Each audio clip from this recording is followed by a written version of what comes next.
So Rick, I understand you have a diversified trucking business. Can you tell me a little bit about what you offer?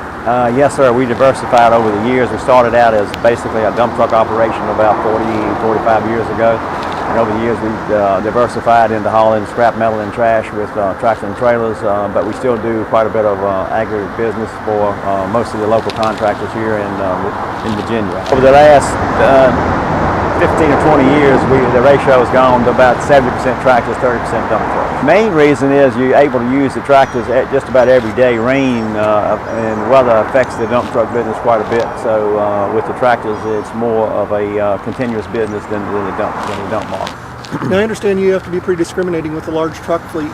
What are your most, in the order of importance, what's your most critical concerns when you look for a truck? Probably the most is equal between fuel mileage and pleasing the drivers. That would be the two top items for me. Freightliners give me the best fuel mileage of any truck that I got on the road right now, and for the most part, most of the drivers really like Freightliners.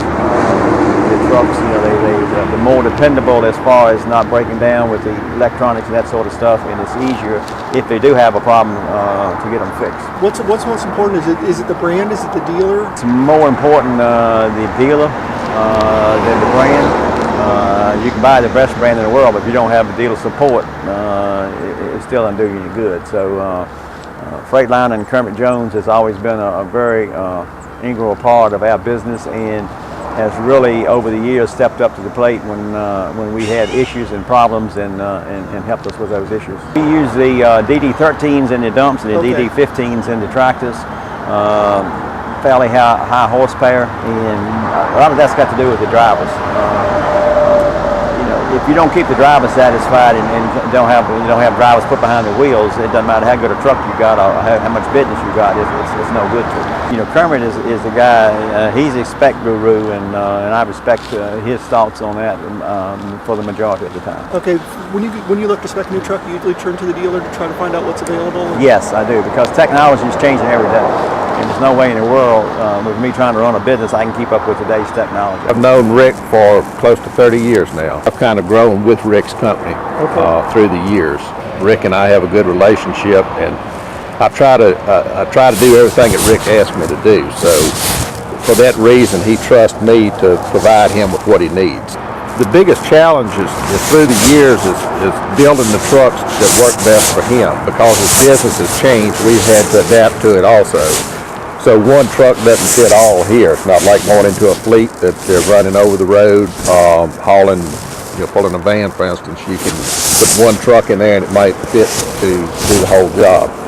Here, Rick's business is in hauling aggregates throughout the state. He's built a business and gone into other states recently. But we have tractors, for instance, that are pulling roll-off trailers, dump trailers. He has short dump trailers that haul stone one day.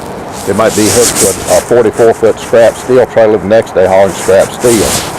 So the lightweight tractor is one thing we need, but we also need to make it durable.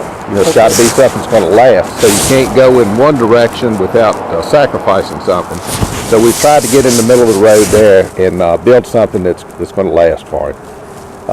The engines, I think some companies went to the smaller engines, 13-liter engines on the road tractors, and that doesn't work as well. The 15-liter is working great for him. So we're trying to do that on his Cascadias. He has several Cascadia tractors. Transmissions, we've gone to the Ultra Shift Plus. He actually has one Evolution tractor that's out running, but we can't put a PTO on that, so that's limited to one run. So we're waiting for the DT12 transmission to come out with a PTO, and he's ready to go with that because it's getting about a half a mile better on fuel economy than anything else that he owns.